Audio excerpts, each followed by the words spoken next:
प्रस्तुत पुस्तक हे स्वामी विवेकानंदांनी अमेरिका, इंग्लंड आणि भारतात ठिकठिकाणी दिलेल्या भाषणांचे संकलन आहे. कर्म आणि त्याचे रहस्य. कॅलिफोर्नियामधील लॉस एंजल्स येथे 4 जानेवारी 1900 रोजी दिलेले व्याख्यान. माझ्या आयुष्यात जी एक फार महत्त्वाची गोष्ट मी शिकलो आहे ती ही की कर्माच्या बाबतीत साध्या इतकेच साधनांकडेही लक्ष द्यायला पाहिजे. ज्यांच्यापासून मी हा धडा घेतला ते फार थोर पुरुष होते आणि त्यांचे स्वतःचे जीवन हे या महान तत्वाचे प्रत्यक्ष उदाहरण होते. त्या एकाच तत्वापासून मी नेहमी अनेक महत्त्वाचे धडे शिकत आलो आहे आणि मला असे वाटते की साध्या इतकेच साधनांकडेही लक्ष देणे ह्या एकाच तत्वात सर्व कर्माच्या यशाचे रहस्य सामावलेले आहे. आपल्या जीवनामधील फार मोठी चूक जर कोणती असेल तर ती ही की आपण ध्येयाकडे इतके आकर्षिले जातो, ते आपल्याला इतके मोहक वाटते, आपल्या मनावर त्याचा इतका प्रभाव पडतो की ते प्राप्त करून घेण्याच्या साधनांच्या तपशिलाकडे आपले दुर्लक्ष होते. परंतु जेव्हा जेव्हा आपल्याला अपयश येते तेव्हा तेव्हा अगदी बारकाईने त्याचे पृथक्करण केल्यास शेकड्या 99 वेळा आपल्याला असे आढळून येते की आपण साधनांकडे पुरेसे लक्ष दिले नाही आणि हेच आपल्या अपयशाचे कारण आहे. साधने परिपूर्ण आणि बलवत्तर करण्यासाठी त्यांच्याकडे योग्य लक्ष देणे हे आपल्या पक्षी आवश्यक आहे. साधने योग्य व परिपूर्ण असतील तर ध्येय प्राप्त झाल्याशिवाय राहणार नाही. आपण ही गोष्ट विसरून जातो की कारणापासूनच कार्याची उत्पत्ती होते, कार्य आपोआप निर्माण होत नाही आणि कारणे योग्य, अचूक व बलवान असल्याखेरीज कार्याची निर्मिती होणार नाही. एकदा ध्येय ठरविले व त्याची साधने निश्चित केली की मग आपण ध्येयाचा विचार करणे प्राय सोडून दिले तरी हरकत नाही, कारण आपल्याला खात्री असते की साधने परिपूर्ण झाल्यावर ध्येय प्राप्ती झाल्या वाचून राहणार नाही. कारण जर उपस्थित असेल तर त्याचा परिणाम म्हणजे कार्य दिसून येण्यासाठी विशेष अडचण भासणार नाही, मग कार्याची उत्पत्ती होईलच. आपण जर कारणाच्या बाबतीत काळजी घेतली तर कार्य हे आपोआप निर्माण होईलच. ध्येयसिद्धी हे कार्य आहे आणि साधन हे कारण आहे. म्हणून साधनांकडे लक्ष देणे हे जीवन साफल्याचे रहस्य आहे. आपण भगवद्गीतेमध्ये सुद्धा हेच वाचतो आणि शिकतो की आपण सतत कर्म केले पाहिजे, सर्व शक्ती एकवटून कर्म केले पाहिजे. आपले कर्म कोणत्याही प्रकारचे असो आपण ते मन लावून केले पाहिजे आणि त्याचबरोबर आपण ध्यानात ठेवले पाहिजे की आपण कर्मात आसक्त होता कामा नये.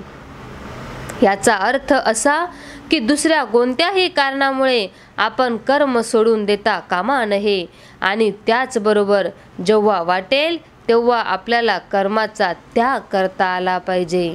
आपल्याला असे आढळून येईल की दुःखाचे सर्वात मोठे कारण पुढील प्रमाणे आहे. आपण काहीतरी कार्य करायला सुरुवात करतो, त्याला आपण सर्वस्वी वाहून घेतो. आपल्याला त्यात अपयश आले तरी आपण त्याचा त्याग करू शकत नाही. आपल्याला माहीत असते की त्यापासून आपल्याला कष्ट होत आहेत आणि जर आपण यापुढेही त्याला चिकटून राहिलो तर आपल्यावर दुःखाचा डोंगर कोसळेल. ही जाणीव असूनही आपण त्याच्या बंधनातून सुटू शकत नाही.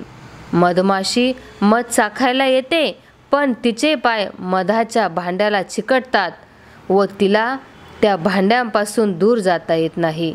पुनः पुनः आपली अशीच अवस्था होत असते. आपल्या ऐहिक जीवनाचे स्वरूप हे असे आहे. आपण जगात का म्हणून राहतो? मधाचा स्वाद घ्यावा म्हणून आपण या ठिकाणी आलो आणि आपले हातपाय मधाला चिकटून बसले.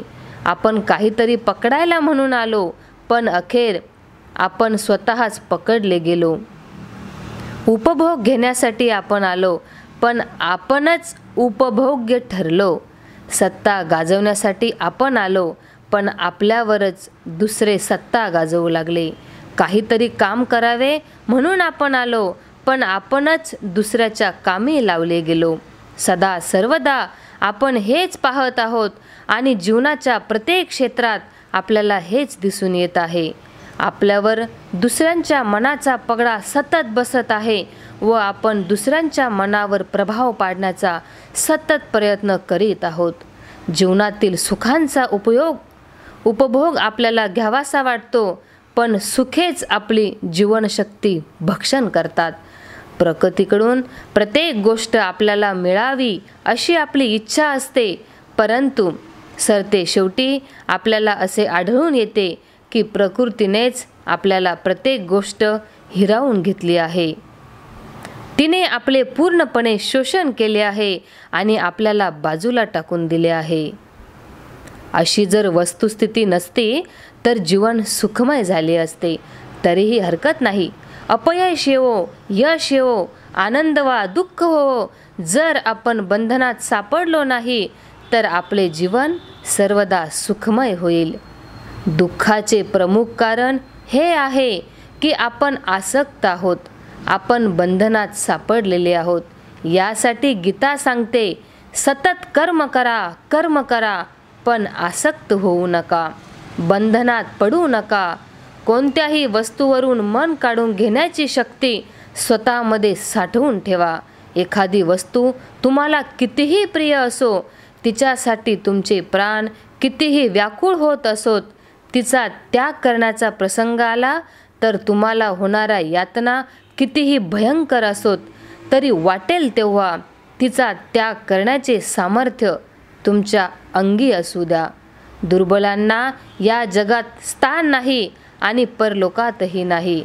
दुर्बलतेमुळे मनुष्य गुलाम बनतो. सर्व शारीरिक व मानसिक दुःखांचे कारण ही दुर्बलताच आहे. दुर्बलता म्हणजे मृत्यू होय. रोगांचे असंख्य जंतू आपल्या भोवती पसरलेले आहेत, परंतु जर आपण दुर्बल नसलो तर आपले शरीर आधीपासून अस्वस्थ नसले तर ते आपल्याला काही करू शकत नाही.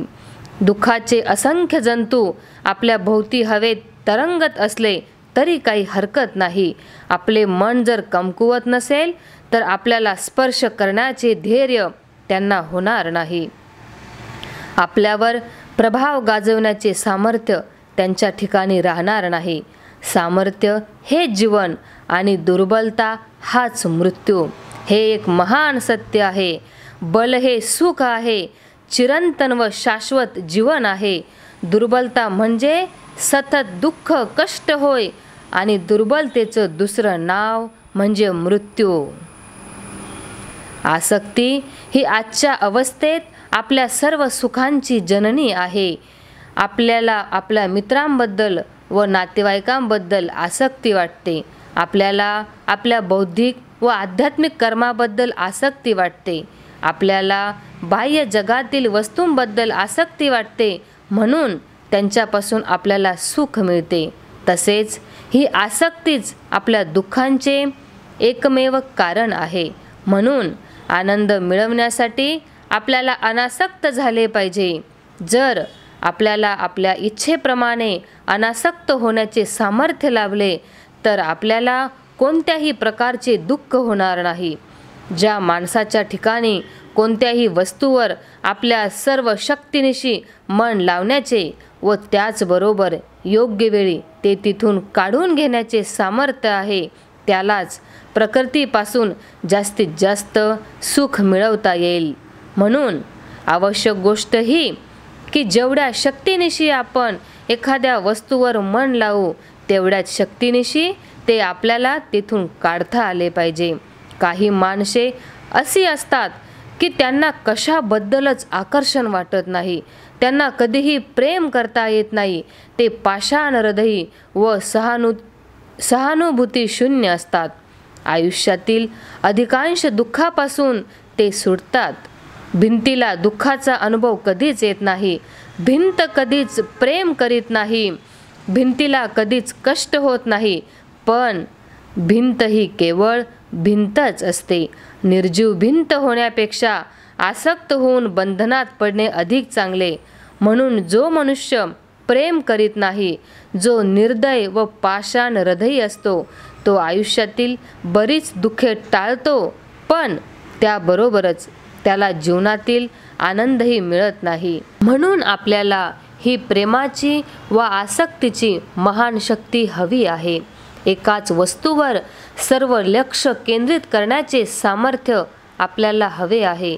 दुसऱ्यासाठी सर्वस्व गमावण्याचे, प्राणार्पण करण्याचे देवसुलभ सामर्थ्य आपल्याला हवे आहे. इतकेच नव्हे तर आपल्याला देवांपेक्षाही श्रेष्ठ व्हायचे आहे. पूर्णावस्थेला पोहोचलेला मनुष्य आपल्या प्रेम विषयावर आपले सर्व मन लावू शकतो, तरी तो अनासक्त असतो. हे कसे शक्य आहे, हे दुसरे रहस्य आपण समजून घेतले पाहिजे. भिकारी कधीही सुखी नसतो.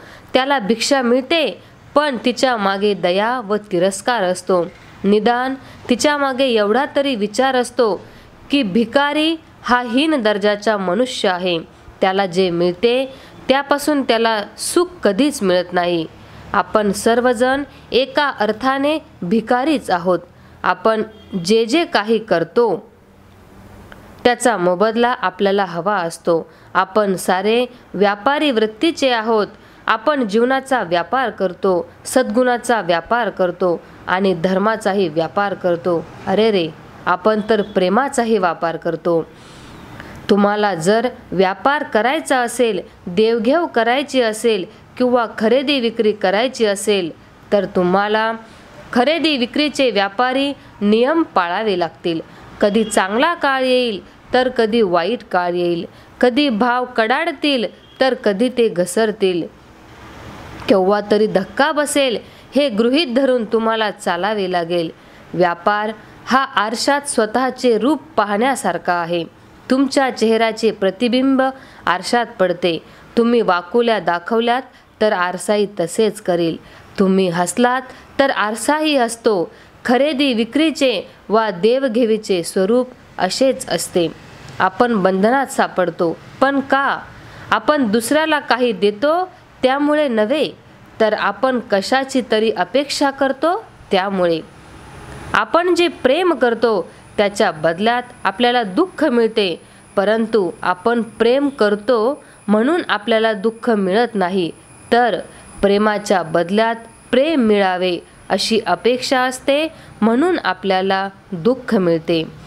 ज्या ठिकाणी कोणत्याही प्रकारची कामना नाही त्या ठिकाणी दुःख नाही. कामना वा इच्छा हीच दुःखाची जननी आहे. आपल्या कामना यशापयशाच्या नियमांनी बांधलेल्या असतात. कामनांबरोबर दुःख आल्याशिवाय राहत नाही. म्हणून खऱ्या यशाचे वा सुखाचे महान रहस्य हे आहे की जो मनुष्य परतफेडीची अपेक्षा करीत नाही, जो पूर्णपणे निस्वार्थ आहे, तोच सर्वात यशस्वी मनुष्य होय. हे दिसायला स्वविरोधी दिसते. जो मनुष्य निस्वार्थ असतो त्यालाच लोक फसवितात, दुःख देतात. ही गोष्ट आपल्याला माहीत नाही काय? वरवर पाहता हे खरे आहे. येशू ख्रिस्त निस्वार्थ होते, तरी त्यांना क्रूसावर चढवण्यात आले. ही गोष्ट खरी, परंतु आपल्याला हे माहीत आहे की त्यांचा निस्वार्थपणा हे फार मोठ्या विजयाचे कारण ठरले. त्यांच्या निस्वार्थपणामुळेच असंख्य लोकांना आयुष्यामध्ये खरे यश मिळाले. कोणत्याही गोष्टीची याचना करू नका. परतफेडीची अपेक्षा ठेवू नका. तुम्हाला जे द्यायचे असेल ते देऊन टाका. तुम्हाला ते परत लाभल्याशिवाय राहणार नाही, परंतु त्याचा आता विचार करू नका. ते सहस्रपटीने तुम्हाला मिळाल्याशिवाय राहणार नाही, पण त्यावर लक्ष ठेवू नका. देण्याची शक्ती संपादन करा. जे काही द्यायचे असेल ते द्या आणि मग त्याचा विचार करू नका. सर्व जीवनभर तुम्हाला देत राहायचे आहे हे ध्यानात ठेवा. प्रकृती तुम्हाला द्यावयास भाग पाडील, म्हणून स्वखुशीने द्या. कधी ना कधी तुम्हाला त्याग करावाच लागेल. काहीतरी गोळा करावे म्हणून तुम्ही या जगात येता. मुठी भरभरून घेण्याचा प्रयत्न करता, परंतु प्रकृती तुमचा गळा दाबते आणि तुम्हाला मूठ उघडायला सांगते. तुमची इच्छा असो वा नसो तुम्हाला द्यावेच लागेल. ज्या क्षणी मी देणार नाही असे उद्गार तुम्ही काढता त्या क्षणी तुमच्यावर आघात होतो आणि तुम्हाला इजा होते. असा कोणीही नाही की ज्याला सरतेशेवटी सर्वस्वाचा त्याग करावा लागणार नाही. जो या सिद्धांताविरुद्ध वागण्याची जितकी धडपड करतो तितके त्याला अधिक दुःख होते. आपण देण्याचे साहस करीत नाही. प्रकृतीच्या या उदात्त मागणीचा स्वीकार करण्यास आपण स्वखुशीने तयार होत नाही. हेच आपल्या दुःखाचे कारण आहे. जंगल नाहीसे होऊन जाते पण त्याच्या बदल्यात आपल्याला उष्णता मिळते. महासागराचे पाणी सूर्य शोषून घेतो पण पावसाच्या रूपाने तो ते परत करतो. तुम्ही देवघेवीचे केवळ एक साधन आहात. केवळ देण्यासाठीच तुम्ही घेत असता. म्हणून बदल्यात काही मागू नका. परंतु जितके तुम्ही अधिक द्याल तितके तुम्हाला अधिक परत मिळेल. ह्या खोलीतील हवा तुम्ही जितक्या लवकर बाहेर घालवाल तितक्या लवकर बाहेरची हवा आत येऊन खोली भरून टाकेल. आणि जर तुम्ही सारे दरवाजे व खिडक्या बंद ठेवाल तर आतील हवा आत राहील पण बाहेरील हवा कधीच आत येऊ शकणार नाही. आणि ती आतील हवा कोंदट, अशुद्ध व विषारी बनून जाईल. नदी ही महासागराला मिळून सतत रिकामी होत असते आणि ती पुनः सतत भरली जात असते. महासागराला मिळणारे तिचे मुख बंद करू नका. ज्या क्षणी तुम्ही ते बंद कराल त्या क्षणीच तुम्ही मरणाच्या तावडीत सापडाल. म्हणून भिकारी बनू नका. अनासक्त व्हा. आयुष्यातील हे फार कठीण कार्य आहे. मार्गातील धोक्यांचा आपण विचार करीत नाही. बुद्धीच्या सहाय्याने या अडचणी समजून घेण्याचा जरी प्रयत्न केला तरी त्याचा प्रत्यक्ष अनुभव आल्याशिवाय त्याचे सत्य स्वरूप आपल्याला कळत नाही. दूर अंतरावरून एखाद्या उपवनाचे सामान्य दृश्य आपल्याला दिसू शकेल पण त्याचा उपयोग काय? आपण जेव्हा प्रत्यक्ष त्या उपवनात जाऊ तेव्हाच त्याची खरी कल्पना आपल्याला येईल.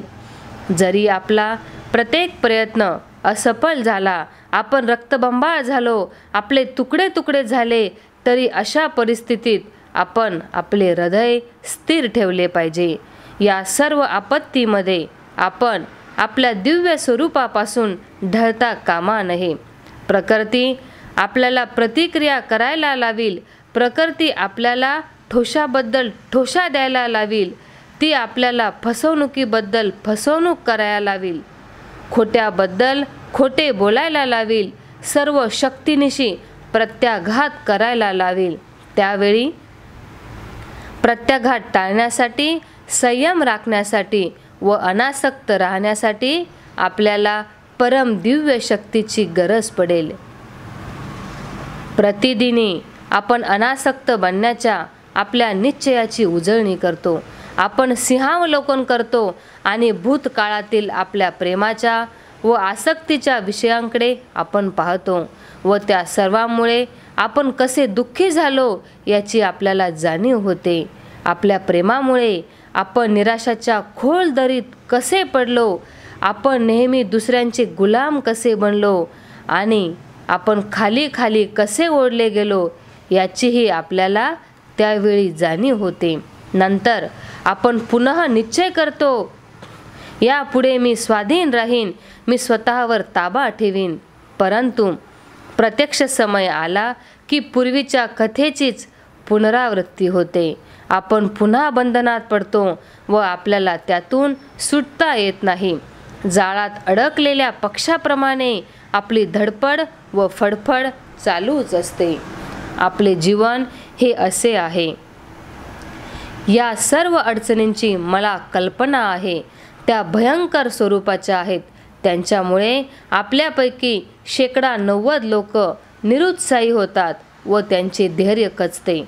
परिणामतः ते लोक निराशावादी बनतात आणि प्रामाणिकपणा, प्रेम इत्यादी ज्या महान व उदात्त गोष्टी आहेत त्यांवरील त्यांचा विश्वास नाहीसा होतो. म्हणून आपल्याला असे आढळते की जी माणसे जीवनाच्या आरंभी क्षमाशील, दयाळू, सरळ, निष्पाप असतात ती म्हातारपणी असत्यवादी व ढोंगी बनतात. त्यांची मने फारच कुटील बनतात. कदाचित बाहेर दाखवण्याची त्यांची वागणूक वेगळ्याच प्रकारची असू शकते.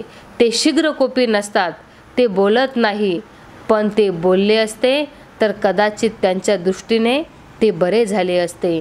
त्यांची हृदये मेलेली आहेत म्हणून ते बोलत नाही. ते शिवाशाप देत नाहीत वा रागवत नाही, पण त्यांना रागवता आले असते तर त्यांच्या पक्षी ते बरे झाले असते. त्यांना शिवाशाप देता आले असते तर ते सहस्रपटीने बरे झाले असते, पण ते काहीच करू शकत नाही. त्यांची हृदये मेलेली आहेत, ती काहीच करू शकत नाही. शिवाशाप देणे किंवा एखादा कटू शब्द उच्चारणे हे देखील त्यांच्या हातून होत नाही. आपल्याला या साऱ्या गोष्टी टाळल्या पाहिजेत. यासाठीच मी म्हणतो की आपल्याला परम दिव्य शक्तीची आवश्यकता आहे. अतिमानवी शक्ती पुरेशी नाही. यातून सुटण्याचा एकमेव मार्ग म्हणजे परम दिव्य शक्ती हाच होय.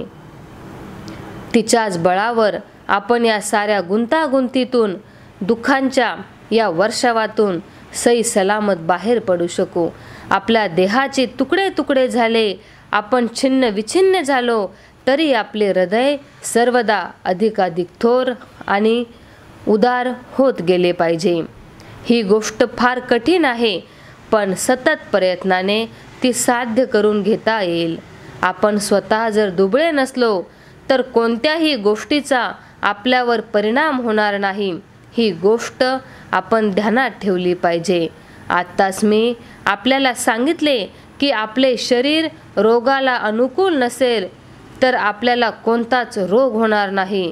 रोग हा केवळ जंतूंवर अवलंबून नसतो, तर आपल्या शरीराच्या अवस्थेवर तो अवलंबून असतो.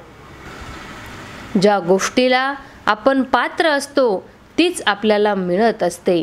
अभिमान टाकून ही गोष्ट आपण समजून घेतली पाहिजे की दुःख काही अकारण भोगावे लागत नाही. कोणावरही निष्कारण आघात झालेले नसतात. स्वतःच्या हातांनी मार्ग तयार केल्याशिवाय कोणतेही अनिष्ट आपल्यावर कोसळत नाही. आपण हे जाणून घेतले पाहिजे. आपण आपल्या जीवनाचे पृथक्करण केले तर आपल्याला असे आढळून येईल की आपल्यावर जो जो आघात झाला त्याचे कारण हे की आपण स्वतःच त्याची पूर्वतयारी केली होती. अर्धी कामगिरी आपण स्वतः करतो व उरलेली अर्धी बाह्य जग करते आणि अशा रीतीने आपल्यावर आघात होतो. हे जर आपल्याला कळले तर आपले मन शांत होईल. त्याचप्रमाणे या विश्लेषणापासून आपल्याला आशेचा एक संदेश मिळेल. तो असा: बाह्य जगावर माझा ताबा नाही, परंतु जे माझ्या आत आहे ते माझ्या अधिक निकट आहे. जे माझ्या अंतर्जगत आहे त्यावर माझा ताबा आहे. अपयशासाठी या दोहोंनी एकत्र येणे जरूर असेल. माझ्यावर आघात करण्यासाठी या दोघांची युती जर आवश्यक असेल तर जी गोष्ट माझ्या ताब्यात आहे ती मी नियंत्रणात ठेवीन, आणि तसे झाले तर आघात कसा होईल? मी माझे स्वतःचे जर खरोखर नियमन केले तर माझ्यावर कोणत्याही प्रकारचा आघात कधीच होणार नाही. अगदी लहानपणापासून सर्व आयुष्यभर बाहेरील कोणत्या ना कोणत्या वस्तूवर सारा दोष टाकण्याचा आपण प्रयत्न करीत असतो. आपण स्वतः सुधारण्याऐवजी इतरांना सुधारण्याचा जणू काय विडाच उचलला आहे व त्यासाठी आपण नेहमीच तयार असतो. आपल्याला दुःख झाले की आपल्या मुखातून उद्गार निघतात, हे जग सैतानाचे आहे. आपण दुसऱ्यांना शिव्याशाप देतो व म्हणतो, काय हे मोहांध मूर्ख लोक आहेत. पण आपण जर खरोखरच फार चांगले असलो तर अशा जगात राहण्याचा प्रसंग आपल्यावर का यावा? जर ही दुनिया सैतानांची असेल तर आपणही सैतानच असलो पाहिजे, नाहीतर आपण या ठिकाणी का राहिलो असतो? आपण म्हणतो, अरे रे, जगातील लोक किती स्वार्थी आहेत. हे सत्य असेल, पण आपण चांगले आहोत तर त्यांच्या सहवासात आपण का राहतो याचा जरा विचार करा. आपल्या पात्रतेप्रमाणे आपल्याला सर्व काही मिळत असते. जग वाईट व आम्ही चांगले असे जेव्हा आपण म्हणतो तेव्हा ते खोटे असते. असे कधीही होऊ शकत नाही. हे भयंकर असत्य आपण स्वतःला रोज सांगत असतो. आपण हा पहिला धडा घेतला पाहिजे. मी बाहेरील कोणत्याही गोष्टीला केव्हाही शिव्या देणार नाही. दुसऱ्या कोणीही व्यक्तीला मी दोष देणार नाही असा निश्चय करा. धीट व्हा आणि सारा दोष स्वतःवर घ्या. अशी वागणूक हीच खरी वागणूक आहे असे तुम्हाला दिसून येईल. म्हणून आधी स्वतःमध्ये सुधारणा करा. एका क्षणी आपण मनुष्यत्वाविषयी, आपल्या देवत्वाविषयी मोठमोठ्या गोष्टी सांगतो. आम्ही सर्वज्ञ, सर्व शक्ती संपन्न, निर्दोष, निष्कलंक व सर्वाहून अधिक निस्वार्थ आहोत असे आपण म्हणतो. आणि दुसऱ्या क्षणी एखाद्या लहानशा दगडाने आपल्याला जखम होते, एखाद्या सामान्य माणसाच्या रागवण्याने आपल्याला इजा होते, एखाद्या मूर्खाच्या वागणुकीने स्वतःला देवी समजणारे आपण दुःखी होतो. ही खरोखरच लाजिरवाणी गोष्ट नाही काय? आपण जर खरोखरच देव असतो तर असे घडले असते काय? दोष आपला नसून जगाचा आहे हे खरे आहे काय? जो सर्वात शुद्ध आणि उदात्त आहे तो ईश्वर या कच्चित गोष्टींनी दुःखी होऊ शकेल काय? जर तुम्ही खरोखरच निस्वार्थ असाल तर तुम्ही ईश्वरासारखेच आहात. कोणते जग तुम्हाला त्रास द्यायला समर्थ आहे? अत्यंत घोर अशा नरकामधून देखील काही एक इजा न होता तुम्ही सही सलामत बाहेर पडू शकाल. परंतु ज्या अर्थी तुम्ही तक्रार करता आणि बाह्य जगावर दोष लादण्याचा प्रयत्न करता त्या अर्थी असे दिसून येते की बाह्य जगाचा तुमच्यावर परिणाम होतो. आणि याचाच अर्थ हा की तुम्ही जो आव आणता त्यामध्ये तुम्ही नाही. स्वतःच्या दुःखात अधिक भर घालून बाह्य जग मला दुःख देत आहे अशी कल्पना करून हे सैतानाचे जग आहे असा टाहो फोडून तुम्ही फक्त आपला प्रमाद वाढवित असता. अमुक मनुष्य मला त्रास देतो, अमुक मनुष्य मला दुःख देतो अशी ओरड करून पूर्वीच्या दुःखात तुम्ही असत्याची भर घालीत असता. आपण प्रथम स्वतःकडे लक्ष दिले पाहिजे एवढे आपण करू शकतो. दुसऱ्याकडे लक्ष देणे काही काळ आपण सोडून दिले पाहिजे. साधने परिपूर्ण करण्याचा आपण प्रयत्न करूया. मग आपल्याला ध्येय आपोआपच प्राप्त होईल. आपले स्वतःचे जीवन जर शुद्ध व चांगले असेल तरच जग चांगले व शुद्ध होईल. तो परिणाम आहे, आपण त्याचे कारण आहोत. म्हणून आपण स्वतःला शुद्ध करूया. आपण स्वतः पूर्ण बनूया. कर्मयोग मानसिक आणि भौतिक अशा सर्व विषयांपासून आत्म्याला पृथक करणे हे आपले ध्येय आहे. ते ध्येय गाठले जाताच आत्म्याला असे कळून येते की आपण सदा सर्वदा एकटेच आहोत व आपल्याला सुखी करण्यास दुसऱ्या कोणत्याही गोष्टीची आवश्यकता नाही.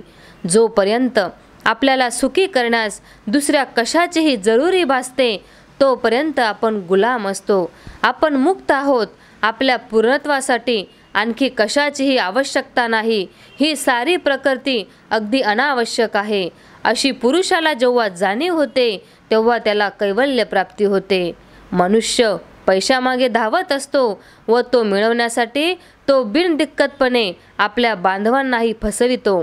परंतु मनुष्याने आत्मसंयम केल्यास काही वर्षात त्याला असे चरित्र्याचे बळ प्राप्त होईल की त्याने मनात आणल्यास त्याला लक्षावधी रुपये मिळवता येतील. मग त्याची इच्छाशक्ती सर्व विश्वावर हुकूमत गाजवू लागेल. परंतु आपण किती मूर्ख आहोत. आपल्या चुका जगाला सांगत बसण्यात काय अर्थ आहे? असे केल्याने त्या चुकांचे परिमार्जन थोडेच होणार आहे. आपल्या कृत्याबद्दलची शिक्षा ही आपल्याला भोगावीच लागेल. यापुढे आपण चांगली कर्मे करण्याचा प्रयत्न केला पाहिजे. जे बलशाली व सामर्थ्यवान असतात त्यांच्याबद्दल जगाला सहानुभूती वाटते हे आपण लक्षात ठेवले पाहिजे. जे कर्म मानव जातीसाठी आणि जगासाठी स्वेच्छेने व समर्पण बुद्धीने केले जाते तेच कर्म बंधनात पाडणाऱ्या आसक्तीला कारणीभूत होत नाही. कोणत्याही कर्तव्याला कमी लेखणे योग्य नव्हे. जो मनुष्य एखादे हलके काम करतो तो तेवढ्याच कारणास्तव उच्च प्रतीचे काम करणाऱ्याहून हलका ठरत नाही. एखादा मनुष्य कोणत्या प्रकारची कर्तव्य करतो यावरून त्याची श्रेष्ठता ठरवू नये, तर तो ती कर्तव्य कशा रीतीने करतो यावरून त्याची श्रेष्ठता जोखावी. कर्तव्य करण्याची रीत व शक्ती यावरूनच माणसाची परीक्षा होत असते. एखाद्या चांभाराने अल्पावधीत जर अतिशय टिकाऊ व सुंदर अशी पादत्राणांची जोडी बनवली, तर तो त्याच्या पेशाच्या व कामाच्या दृष्टीने विचार करता वर्गात जाऊन दररोज अर्थशून्य बडबड करणाऱ्या एखाद्या प्राध्यापकापेक्षा अधिक चांगला मनुष्य ठरतो. खरे म्हणजे प्रत्येक कर्तव्य पवित्र आहे आणि कर्तव्याविषयीची निष्ठा म्हणजे ईश्वर पूजेचा सर्वश्रेष्ठ प्रकार होय. भ्रमात आणि अज्ञानात पडलेल्या बद्ध जीवांना ज्ञानसंपन्न व मुक्त करण्यासाठी कर्तव्यनिष्ठा हे निश्चितच एक मोठे सहाय्यक साधन आहे. जे कर्तव्य आपल्या अगदी जवळचे आहे, जे कर्तव्य आपल्या हाती आहे, ते उत्तम प्रकारे पार पाडल्याने आपले बळ वाढते आणि अशा प्रकारे हळूहळू बलसंपन्न होऊन आपल्याला अशी अवस्था प्राप्त होईल की ज्या अवस्थेत जीवनाच्या व समाजाच्या दृष्टीने अतिशय स्पृहणीय व आदरणीय अशी कर्तव्य करण्याचे भाग्य आपल्याला लाभेल. प्रकृतीचा न्याय हा सर्वत्र सारखाच कडक व निर्दय असतो. अत्यंत व्यवहारी मनुष्य जीवनाला कधीच चांगले अथवा वाईट म्हणणार नाही. जीवनात यशस्वी होणाऱ्या प्रत्येक मनुष्याच्या ठायी चारित्र्याची प्रचंड शक्ती आणि अत्यंत निष्कपटता हे गुण असतातच आणि या गुणांमुळेच त्याला जीवनात अपूर्व यश प्राप्त होत असते. तो पूर्णपणे निस्वार्थ कदाचित नसेलही, पण तो निस्वार्थ होण्याच्या मार्गाला निश्चितच लागलेला असतो. जर तो संपूर्णपणे निस्वार्थ असता तर त्याला लाभलेले यश हे बुद्ध देवांना वा येशू ख्रिस्तांना मिळालेल्या यशा इतकेच महान ठरले असते. तुम्ही किती निस्वार्थी आहात यावरून तुम्ही किती प्रमाणात यशस्वी होणार हे ठरत असते. व्यासपीठावरून केवळ व्याख्याने देणाऱ्या माणसाच्या कार्यक्षेत्रापेक्षा मानव जातीच्या महान पुढाऱ्यांचे कार्यक्षेत्र अधिक उच्च प्रकारचे असते. आपण कितीही जंग पछाडले तरी असे एकही कार्य आपल्याला दाखवून देता येणार नाही की जे पूर्णपणे शुद्ध आहे, अगर पूर्णपणे अशुद्ध आहे. अर्थात येथे शुद्धता व अशुद्धता या शब्दांचे अहिंसा व हिंसा हे अर्थ गृहीत धरलेले आहेत. दुसऱ्यांना दुखवल्या वाचून आपल्याला श्वासोच्छ्वास घेता येत नाही किंवा जगताही येत नाही. आपण घेतो तो अन्नाचा प्रत्येक घास हा दुसऱ्याच्या तोंडातून काढलेला असतो. आपल्या केवळ जगण्यानेच इतर काही जीव नष्ट होत असता. हे जीव माणसे असोत वा प्राणी असोत वा वनस्पती असोत, यापैकी कुणाला ना कुणाला आपल्या जगण्यामुळे नष्ट व्हावेच लागते.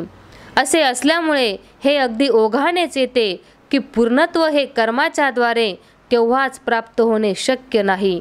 आपण अनंत काळ कर्म केले तरी कर्माच्या चक्रव्यूहातून आपल्याला बाहेर पडता येणार नाही. आपण कर्मामागून कर्म करीत गेलो तरी कर्माचा कुठेही अंत होणार नाही.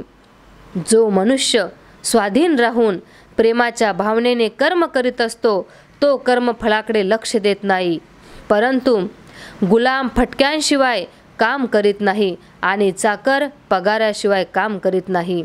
हा न्याय जीवनाच्या सर्व क्षेत्रात लागू आहे. उदाहरणार्थ सामाजिक जीवनाचा विचार करा. जमावापुढे जाहीरपणे व्याख्यान देणाऱ्या वक्त्याला लोकांनी आपली प्रशंसा करून टाळ्या वाजवाव्यात अथवा हुशहुश करून आपली नापसंती दर्शवावी अथवा आपली हुर्यो करावी असे काहीतरी वाटत असते. असे काहीही घडू न देता तुम्ही जर त्याच्याकडे लक्ष दिले नाही तर तो मृतप्राय होऊन जाईल, कारण या गोष्टींची त्याला गरज असते. यालाच गुलामाप्रमाणे काम करणे असे म्हणतात. अशा परिस्थितीत मोबदला म्हणून काहीतरी अपेक्षेने हा जणू स्वभावच बनून जातो. यानंतर विचार करावयाचा तो एखाद्या चाकराच्या कामाचा. त्याला काही पगार हवा असतो. मी तुम्हाला इतके इतके काम देईन, तुम्ही मला इतके इतके वेतन द्या, अशी त्याची वृत्ती असते. मी कामासाठी काम करतो असे म्हणणे अगदी सोपे आहे, परंतु प्रत्यक्षात तसे वागणे मात्र अत्यंत कठीण असते. एखादा मनुष्य निव्वळ कामासाठी काम करीत आहे असे मला जर कळले तर त्या महाभागाच्या दर्शनासाठी मी हातागुडघ्याने सरपटत कोसनकोस जायला तयार आहे. कामामध्ये कुठे ना कुठेतरी स्वार्थी हेतू दडलेलाच असतो. तो हेतू द्रव्य प्राप्तीचा नसेल तर सत्ता संपादनाचा असेल. तो सत्ता संपादनाचा नसल्यास काही फायदा करून घेण्याचा असेल. कुठे ना कुठे कोणता ना कोणता हेतू हा असतोच. तुम्ही माझे स्नेही आहात व तुमच्यासाठी व तुमच्याबरोबर मला काम करण्याची इच्छा आहे असे तुम्हाला सांगणे हे ठीक आहे. इतकेच नव्हे, मी तर माझ्या प्रामाणिक हेतूंचे प्रदर्शनही क्षणोक्षणी करीन.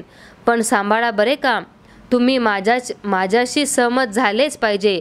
तुम्ही माझ्याशी सहमत नाही झाला तर मी तुमची पर्वा करणार नाही. अगर तुमच्यासाठी शरीरही झिजवणार नाही. स्वार्थी हेतूसाठी केलेले अशा प्रकारचे काम मनुष्याला दुःखी बनवते. आपण आपल्या मनाचे धनी होऊन जे काम करतो तेच काम आपल्या ठायी अनासक्ती निर्माण करून आपल्याला आनंद देऊ शकते. शिकण्यासारखा महत्त्वाचा धडा हा की संबंध जगाचे मोजमाप घेण्याचा मी काही मानदंड नव्हे. प्रत्येक माणसाची पारख त्याच्या कल्पनानुसारच व्हावयास हवी. प्रत्येक जातीची परीक्षा तिच्या आदर्शानुसार व तिच्याच मानदंडानुसार व्हावयास हवी. प्रत्येक देशातील प्रत्येक चालीरीतीचे मूल्यमापन त्या देशातील परिस्थिती व त्या देशातील विचार यांच्या आधारानेच केली पाहिजे. अमेरिकन लोकांच्या चालीरीती ह्या अमेरिकन लोक ज्या वातावरणात राहतात त्याचा परिणाम आहे आणि भारतीय रीतीभाती ह्या भारतातील लोक ज्या वातावरणात राहतात त्याचा परिणाम आहेत. हाच न्याय चीन, जपान, इंग्लंड आणि इतर सारी राष्ट्रे यांच्या चालीरीतींना लागू आहे. आपल्यासाठी जे योग्य स्थान असते त्या स्थानीच आपण राहतो. जसा एखादा चेंडू त्याला योग्य असलेल्या छिद्रात जाऊन पडतो तसेच हे आहे. आणि एखाद्याची योग्यता इतरांपेक्षा अधिक असल्यास जगाला ती कळून येतेच. कारण या विश्वात जुळणी ही व्यवस्था सारखी चालूच असते. म्हणून कुरकुर करण्यात काही अर्थ नाही. एखादा श्रीमंत मनुष्य दुष्ट असेल परंतु ज्यांच्या योगाने तो इतका श्रीमंत झाला असे काही गुण त्याच्या अंगी जरूर असले पाहिजेत. आणि दुसऱ्या एखाद्याच्या ठिकाणी तेच गुण असतील तर तोही धनाढ्य होईल. भांडणे मारामाऱ्या करण्यात, तक्रारी करण्यात काय अर्थ आहे? तक्रार केल्याने परिस्थिती थोडी सुधारणार आहे. जो आपल्या वाट्याला आलेल्या सामान्य कामाविषयी कुरकुर करतो तो सर्वच कामाविषयी कुरकुर करेल. नेहमी कुरकुर करणारा मनुष्य जीवनात नेहमी दुःख भोगतो. तो कोणतेही काम हाती घेवो त्यात त्याला यश म्हणून येत नाही. पण जो मनुष्य अंग मोडून आपले कर्तव्य चोखपणे बजावतो तो यशस्वी होतो आणि त्याला अधिक उच्च कार्य करण्याची संधी मिळते. कर्म हीच उपासना होय. जीवनमुक्त कर्म करूच शकत नाही. कारण जगाशी बांधणारे असे कोणतेच बंधन त्याच्या ठायी उरलेले नसते. त्याच्या ठायी आसक्ती नसते किंवा अज्ञानही नसते. असे सांगतात की एकदा लोहचुंबकाच्या एका पहाडाजवळून एक जहाज गेले. त्या पहाडाने त्याचे सगळे लोखंडी खिळे, गज, पट्ट्या आकर्षून घेतल्या आणि जहाजाचे तुकडे तुकडे झाले. आपण अज्ञानी असतो तोपर्यंत संघर्ष चालू असतो. कारण खरे पाहता आपण सर्वजण नास्तिक असतो. खरे आस्तिक कर्म करूच शकत नाही. आपण कमी अधिक प्रमाणात नास्तिक आहोत. आपल्याला ईश्वराचे दर्शन होत नाही व ईश्वरावर आपला विश्वासही नसतो. आपल्या पक्षी ईश्वर म्हणजे ईश्वर अशी केवळ 3 अक्षरेच असतात. त्याहून अधिक काही नाही. काही विशिष्ट क्षणी आपल्याला असे वाटू लागते की ईश्वर आपल्या समीप आहे, पण लगेच आपले पतन होते. ज्यावेळी तुम्हाला ईश्वराचे दर्शन होते त्यावेळी कोण कुणासाठी संघर्ष करणार? ईश्वराला मदत करायची. आमच्या भाषेत अशी एक म्हण आहे की या विश्वाच्या शिल्पकाराला आपण शिल्पविद्या शिकवू शकू काय? म्हणून सर्वोच्च कोटीचे महापुरुष कर्म करीत नाही. तुम्ही पुन्हा जगाबद्दलच्या या खुळ्या कल्पना जेव्हा ऐकाल, आपण सर्वांनी ईश्वराला सहाय्य केले पाहिजे, त्यासाठी अमुक केले पाहिजे, तमुक केले पाहिजे, हे सारे जेव्हा तुम्ही ऐकाल तेव्हा वरील गोष्ट लक्षात ठेवा. असले विचार तुम्ही मनात आणू नका. कारण ते अत्यंत स्वार्थी आहेत. जे काही तुम्ही करता त्याचा संबंध तुमच्याशीच असतो. स्वतःच्या लाभासाठीच तुम्ही ते करीत असता. ईश्वर काही खड्ड्यात पडला नाही की त्याला तुमच्या आमच्या मदतीची गरज लागेल. एखादे रुग्णालय बांधून किंवा तसल्याच प्रकारचे एखादे काम करून आपण त्याला मदत करू शकत नाही. ईश्वरच आपापल्या कर्म करण्याची संधी देतो. ईश्वरच आपल्याला कर्म करण्याची संधी देतो. या जगदरूपी प्रचंड व्यायामशाळेत तुम्ही आपले स्नायू बळकट करावे यासाठी तो तुम्हाला संधी देतो. ही जी संधी तुम्हाला मिळते ती तुम्ही स्वतःला मदत करावी ह्या हेतूने मिळते. तुम्ही ईश्वराला मदत करावी ह्या हेतूने नव्हे. तुम्ही मदत केली नाही तरी मुंगीचे सुद्धा अडून राहणार नाही. तुमच्या मदती वाचून ती मरेल असे तुम्हाला वाटते का? अशी कल्पना करणे म्हणजे भयंकर ईश्वर निंदा होय. जगाला तुमची मुळी सुद्धा गरज नाही. जगाचे व्यवहार अखंडितपणे चालूच आहेत. तुम्ही या अपार सिंधूतील बिंदूसारखे आहात. ईश्वराच्या इच्छेशिवाय झाडाचे पान सुद्धा हलत नाही की वारा सुद्धा वाहत नाही. ईश्वराला मदत करण्याची नव्हे तर ईश्वरासाठी काम करण्याची आपल्याला संधी मिळाली आहे. याबद्दल आपण धन्यता मानायला हवी. मदत हा शब्द तुम्ही आपल्या मनातून अगदी काढून टाका. तुम्ही ईश्वराला मदत करू शकत नाही. मी ईश्वराला मदत करतो असे म्हणणे म्हणजेच ईश्वर निंदा आहे. खरे म्हणजे तुम्ही येथे जे आहात ते त्याच्याच इच्छेने. तुम्हाला असे का वाटते की तुम्ही त्याला मदत करता? नाही, तुम्ही त्याची पूजा करता. तुम्ही जेव्हा अन्नाचा एखादा घास एखाद्या कुत्र्याला देता तेव्हा तुम्ही कुत्र्याच्या रूपात ईश्वराची पूजा करीत असता. ईश्वर त्या कुत्र्यात आहे. ईश्वर हाच कुत्रा झाला आहे. तो सर्व काही झाला आहे. तोच सर्वात वसत आहे. त्याची पूजा करण्याची आपल्याला संधी मिळाली. या आदरपूर्ण भावनेने समग्र विश्वाकडे पहा. असे केल्याने तुमच्या ठाई संपूर्ण अनासक्ती बाणेल. असे वागणे हेच तुम्ही आपले कर्तव्य मानले पाहिजे. हाच कर्मविषयक यथार्थ दृष्टिकोन होय. कर्मयोगाने शिकवलेले रहस्यही हेच होय. निष्काम कर्म दिनांक 20 मार्च 1898 रोजी रमाकांत बोस मार्ग बागबाजार कलकत्ता या ठिकाणी झालेल्या रामकृष्ण मिशनच्या 42व्या सभेच्या प्रसंगी स्वामी विवेकानंदांनी निष्काम कर्म या विषयावर दिलेले व्याख्यान. निष्काम कर्म. गीतेचा जेव्हा अगदी पहिला प्रथम उपदेश केला गेला तेव्हा 2 संप्रदायात मोठा वादविवाद चाललेला होता. वैदिक यज्ञयाग, पशुवध व अशाच प्रकारची कर्मे यातच सगळा धर्म सामावलेला आहे असे एका पक्षाचे म्हणणे, तर दुसऱ्या पक्षाचे म्हणणे होते की अगणित अश्व व पशु यांचा वध करणे म्हणजे धर्म नव्हे. या दुसऱ्या पक्षात संन्याशी व ज्ञानयोगाचे अनुयायी यांचाच प्रामुख्याने भरणा होता. सर्व प्रकारचा कर्मसन्यास व आत्मज्ञान प्राप्ती हाच मोक्षाचा एकमेव मार्ग आहे अशी त्यांची श्रद्धा होती. भगवंतांनी आपल्या गीतोपदेशाच्या द्वारे निष्काम कर्माची शिकवण देऊन परस्परांविरुद्ध लढणाऱ्या या दोन्ही पक्षातील मतभेद मिटवले. पुष्कळांचे असे मत आहे की जेव्हा महाभारत रचले गेले तेव्हा काही गीता रचली गेली नाही, तर ती मागाहून महाभारतात समाविष्ट केली गेली आहे. परंतु हे मत बरोबर नाही. गीतेची वैशिष्ट्यपूर्ण शिकवण महाभारताच्या इतर सगळ्या भागातूनही आपल्याला आढळते. त्यामुळे गीता ही मागून रचलेली आहे हे मत मान्य करावयाचे असेल तर महाभारतात गीतोक्त उपदेश इतरत्र ज्या ज्या भागात आढळतात ते सारे भाग प्रक्षिप्त मानावे लागतील. आता निष्काम कर्म म्हणजे काय? आजकाल लोक असा अर्थ करू लागले आहेत की निष्काम कर्म करणे म्हणजे एखाद्याने असे कर्माचरण करीत राहणे की ज्या योगे कर्त्याच्या मनाला सुख वा दुःख यापैकी कशाचा स्पर्श होणार नाही. आता हा जर खराखुरा अर्थ असेल तर पशु निष्काम कर्म करतात असे म्हणावयाची वेळ येईल. काही प्राणी आपली स्वतःचीच कच्ची बच्ची खातात व तसे करताना त्यांना तीळमात्र दुःख होत नाही.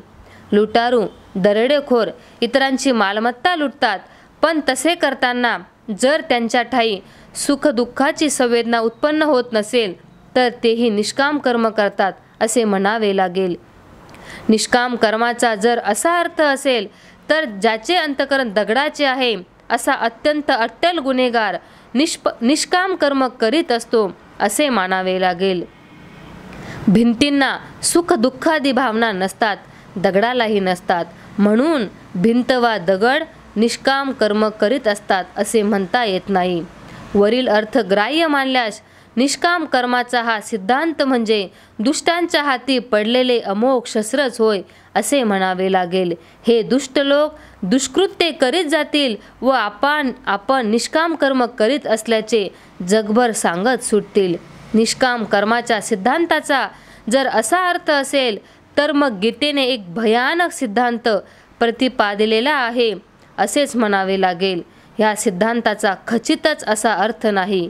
शिवाय असे की गीतोपदेशाशी निगडीत असलेल्या व्यक्तीचे जीवन जर आपण अवलोकिले तर आपल्याला असे आढळेल की त्या व्यक्ती अगदी वेगळेच जीवन जगत होत्या.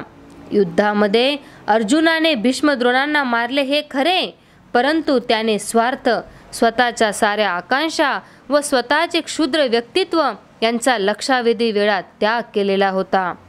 गीता ही कर्मयोगाचा उपदेश करते. आपण आपली कर्मे योगाच्या सहाय्याने म्हणजे एकाग्र चित्ताने करावयास हवीत. अशा प्रकारे एकाग्रचित्त होऊन केलेल्या कर्मामध्ये म्हणजेच कर्मयोगामध्ये क्षुद्र अहंभावाची जाणीवच उरत नाही. जेव्हा एखादा मनुष्य योगबुद्धीने कर्म करीत असतो तेव्हा त्याच्या ठायी मी हे कर्म करीत आहे, मी ते कर्म करीत आहे अशी जाणीवच नसते. पाश्चिमात्य लोकांना याचे आकलन होत नाही. ते असे विचारतात की अहंतेची जाणीवच जर गळून पडली, ही अहंता जर नष्ट झाली तर मनुष्य कर्म कसे करू शकेल. परंतु जेव्हा एखादा मनुष्य एकाग्रचित्ताने कर्म करतो, तो जेव्हा स्वतःविषयीची सर्व जाणीव विसरून कर्म करतो तेव्हा त्याच्या हातून घडणारे कर्म अनंत पटीने चांगले असते.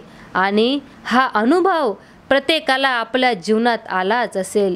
अन्न पचनादी कर्मे आपण अजाणता करीत असतो, काही कर्म आपण जाणीवपूर्वक करीत असतो आणि काही कर्मे जणू समाधीमग्न होऊन करीत असतो.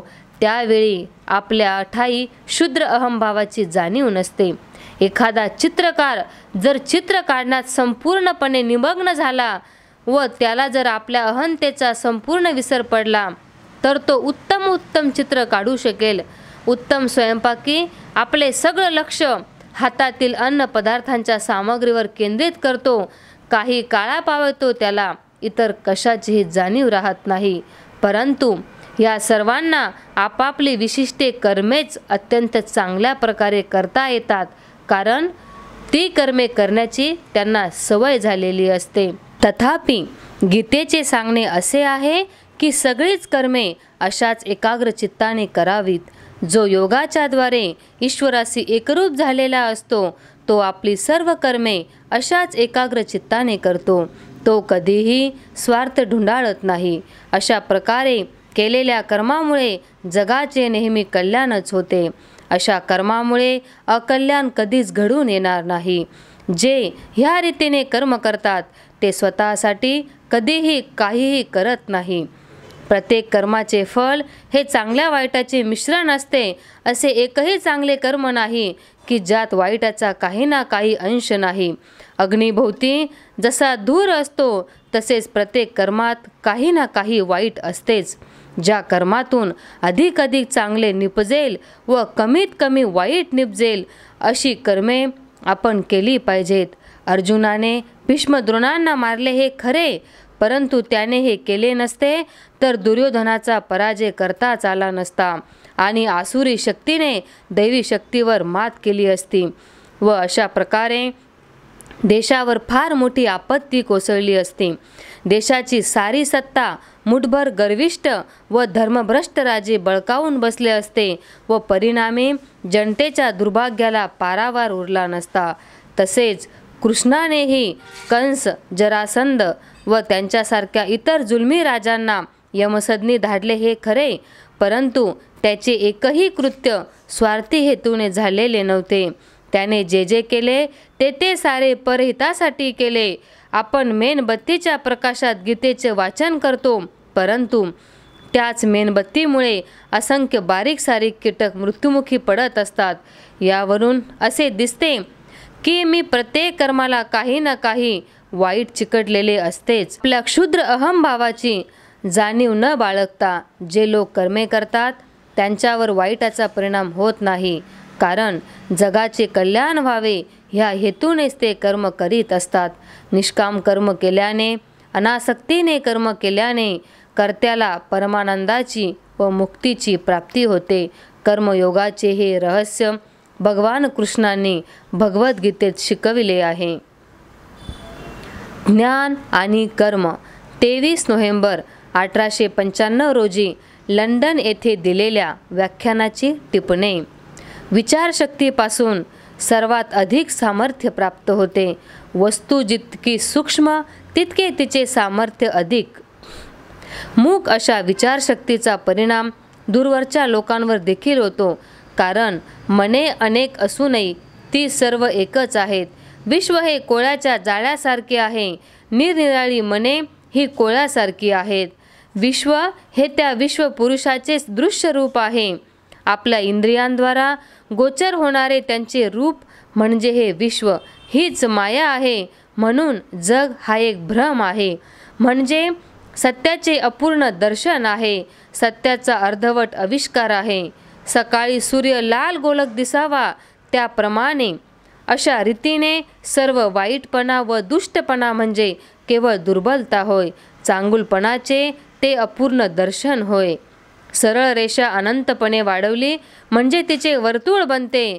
चांगल्याचा शोध करता करता शेवटी आपण आत्म्याकडे परत येतो. मीच सर्व गोष्टींचे रहस्य आहे. मीच ईश्वर आहे. मी शरीर आहे. मी जीवात्मा आहे आणि मीच विश्वाचा प्रभू आहे. मनुष्याने नीतिमान व पवित्र का असावे? कारण त्यामुळे त्याची इच्छाशक्ती दृढ होते. आपले खरे स्वरूप प्रकट करून इच्छाशक्तीला जे जे दृढ करते ते नैतिक आहे व याच्या विरुद्ध करणारे जे काही आहे ते अनैतिक आहे. देशागणिक तसेच व्यक्तिगणिक नीतीचा मापदंड बदलतो. नियमांचे दास्य, शब्दांचे दास्य इत्यादी दास्यावस्थेतून मनुष्याने सुटका करून घेतली पाहिजे. सध्या आपल्याला इच्छा स्वातंत्र्य नाही, पण जेव्हा आपण मुक्त होऊ तेव्हा ते आपल्याला प्राप्त होईल. या अशा तऱ्हेने हे जगत सोडणे हाच खरा त्याग होय. क्रोध, दुःख हे सर्व इंद्रियांमुळे प्राप्त होते. जोपर्यंत त्याग अंगी बाणत नाही तोपर्यंत आत्मा आणि त्याचे विकार हे भिन्न असले तरी ते एकरूप होतात आणि मग मनुष्य हा तात्काळ पशु बनतो. त्याग अंगी बाणवा. मला एक शरीर होते. मी जन्माला आलो. मी धडपड केली आणि मी मरण पावलो. किती भयंकर हा भ्रम आहे. मी शरीरात कोंडला गेलो होतो आणि मुक्तीसाठी तडफडत होतो. हा विचार किती भ्रामक आहे. त्याग करावा याचा अर्थ आपण सर्वांनी बैरागी बनावे असा आहे काय? मग कोण दुसऱ्याला मदत करील? त्याग म्हणजे केवळ देहदंड नव्हे. सर्व भिकारी येशू ख्रिस्त आहेत काय? दारिद्र्य आणि पावित्र्य हे समानार्थी शब्द नव्हेत. कित्येक वेळा आपल्याला उलट अनुभव येतो. त्याग हा मानसिक आहे. हा कसा साध्य होतो? मी तहानलेला असताना एका वाळवंटात मला एक सरोवर दिसले. त्याच्या भोवतालचा प्रदेश निसर्ग सुंदर होता.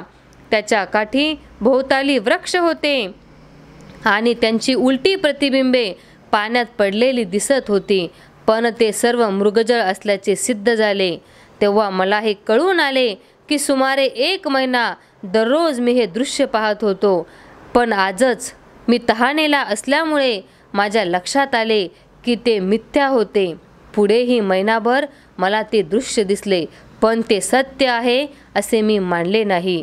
याचप्रमाणे जेव्हा आपण ईश्वराप्रत पोहोचू तेव्हा विश्व, शरीर इत्यादी कल्पना नाहीशा होतील. पुन्हा जरी त्या कल्पना परत आल्या तरी त्या सत्य नाहीत हे आपल्याला कळेल. जगाचा इतिहास हा बुद्ध व येशू ख्रिस्त यांच्यासारख्या व्यक्तींचा इतिहास आहे. विकाररहित व आसक्तीरहित लोकच जगाचे पुष्कळ भले करू शकतात. येशू ख्रिस्त एखाद्या घाणेरड्या वस्तीत उभे आहेत अशी कल्पना करा. ते त्या दुःखाच्या पलीकडे पाहू शकतात. ते म्हणतात, बांधव हो, तुम्ही सर्व दैवी स्वरूपाचे आहात. त्यांचे कार्य शांतपणाने चाललेले असते. ते दुःखाची कारणेच दूर करतात. आपण करीत आहोत ते कार्य म्हणजे एक आभास आहे. याचा जेव्हा तुम्हाला प्रत्यक्ष साक्षात्कार होईल तेव्हाच तुम्ही जगाच्या कल्याणासाठी काही करू शकाल. तुमच्या कार्यात कर्तेपणाची जाणीव जितकी कमी असेल तितके तुमचे कार्य अधिक चांगले होईल, कारण तितकेच ते जाणीवे पलीकडील भूमिकेवरून केले जाईल. आपला शोध हा चांगले किंवा वाईट यांचा शोध नाही, पण सुख किंवा चांगले हे दुःख किंवा वाईट यांच्यापेक्षा सत्याच्या अधिक जवळचे आहे. एका माणसाच्या बोटात एक काटा शिरला. त्याने दुसऱ्या काट्याने तो काढला. पहिला काटा हा वाईटाचा काटा होता. दुसरा काटा हा चांगल्याचा काटा आहे. चांगल्या वाईटाच्या पलीकडे असणारी शांती हे आत्म्याचे स्वरूप आहे. विश्वाभास नाहीसा होत चालला की मनुष्य ईश्वराच्या जवळ जायला लागतो. एका क्षणी तो परमात्माच होता. पुन्हा त्याच्याहून जेव्हा तो भिन्न होतो तेव्हा तो प्रेषित होतो. आता तो जगाला हलविणारा होतो. मूर्ख मनुष्य झोपी जातो. उठल्यावरही तो मूर्खच राहतो. पण जेव्हा माणसाची जाणीव लोपून तो जाणीवे पलीकडील अवस्थेत समाधीत जातो तेव्हा तो अनंत शक्ती, पावित्र्य व प्रेम बरोबर घेऊन परत येतो. तेव्हा तो देवमानव बनतो. समाधी अवस्थेचा हाच तर लाभ आहे. ज्ञानाची साधना युद्धभूमीवरही होऊ शकते. अशाच परिस्थितीत गीता उपदेशनात आली. मनाच्या 3 अवस्था आहेत: क्रियाशील, क्रियारहित व शांत. क्रियारहित अवस्थेत मंद स्पंदन, क्रियाशील अवस्थेत द्रुत स्पंदन व शांत अवस्थेत अत्यंत तीव्र स्पंदन होत असते.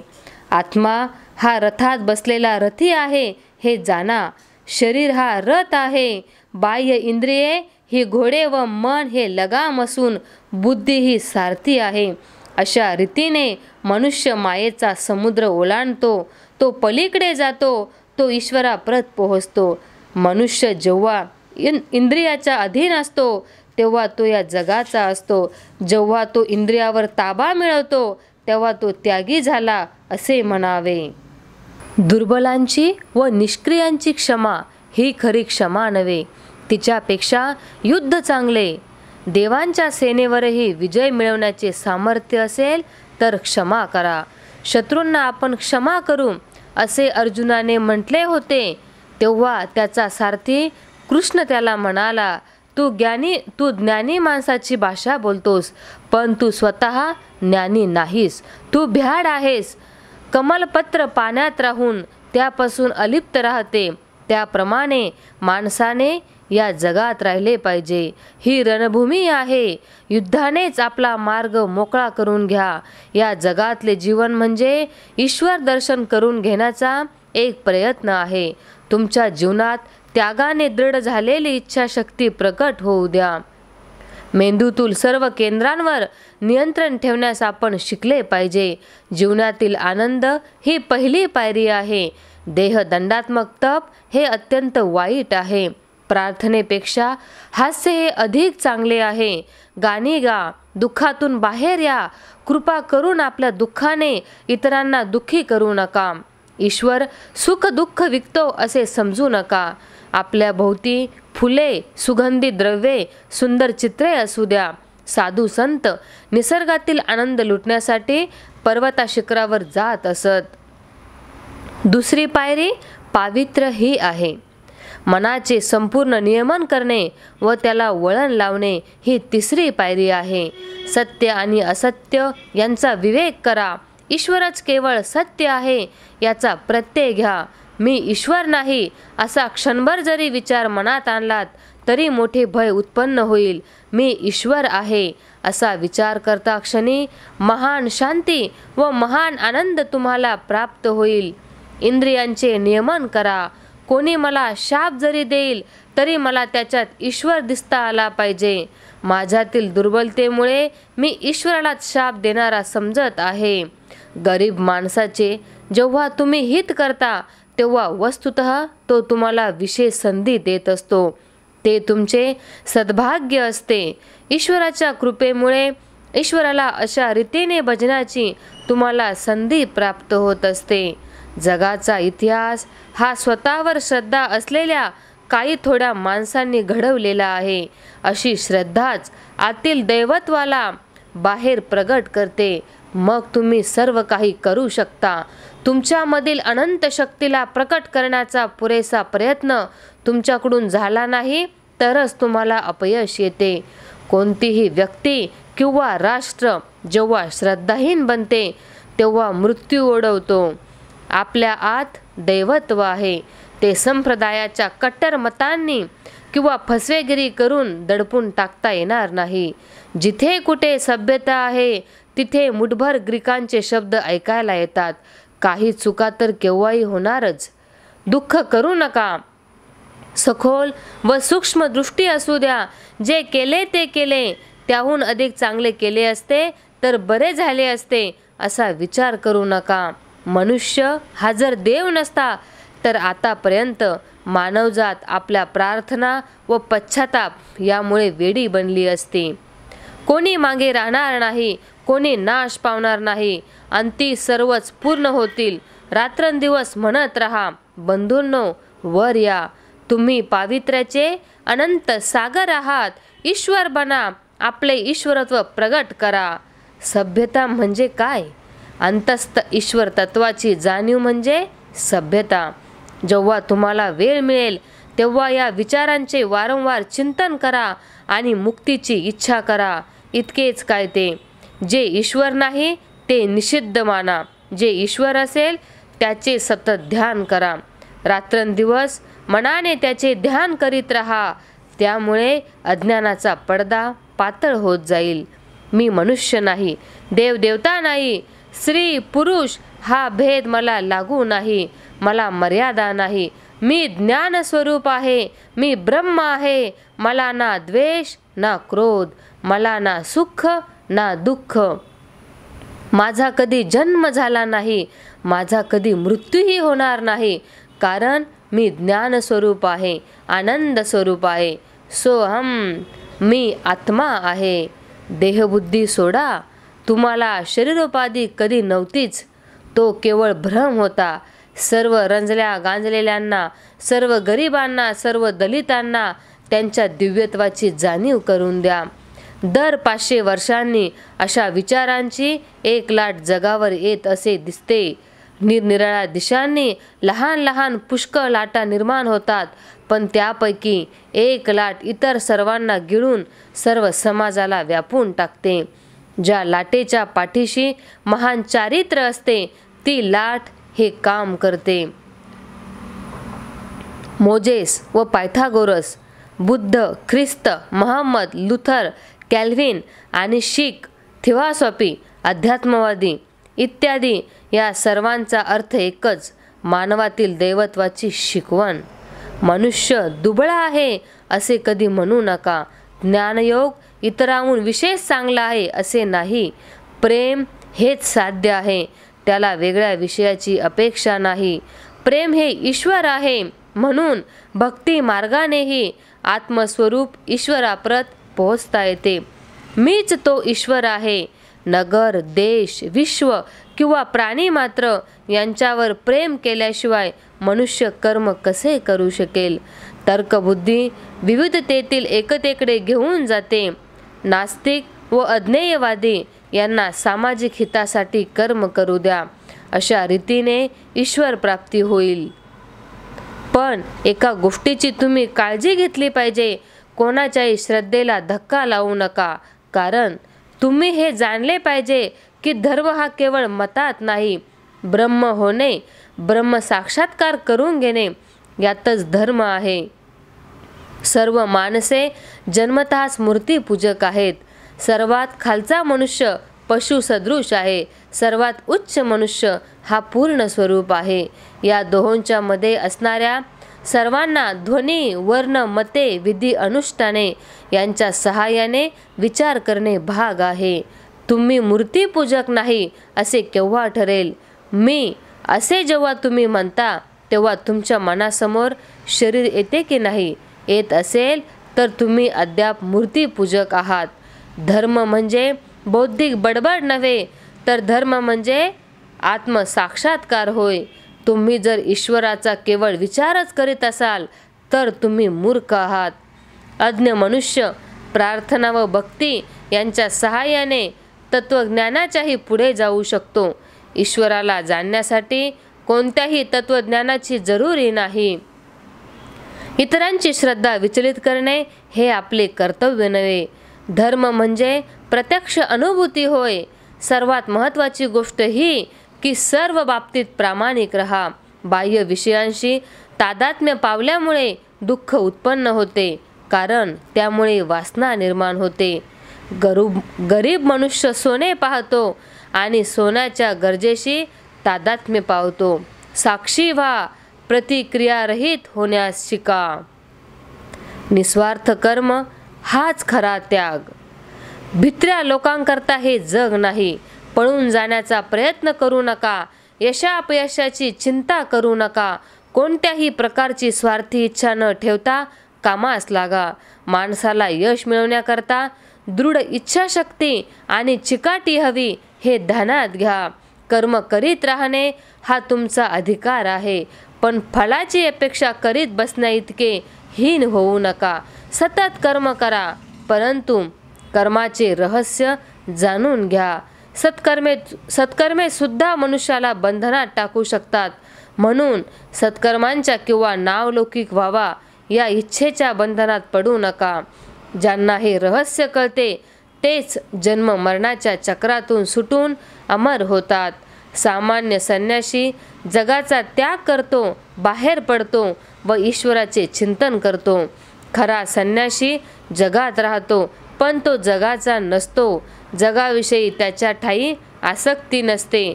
जे त्याग करून अरण्यात राहतात आणि अतृप्त वासनांचे चिंतन करीत असतात ते खरे संन्यासी नव्हेत.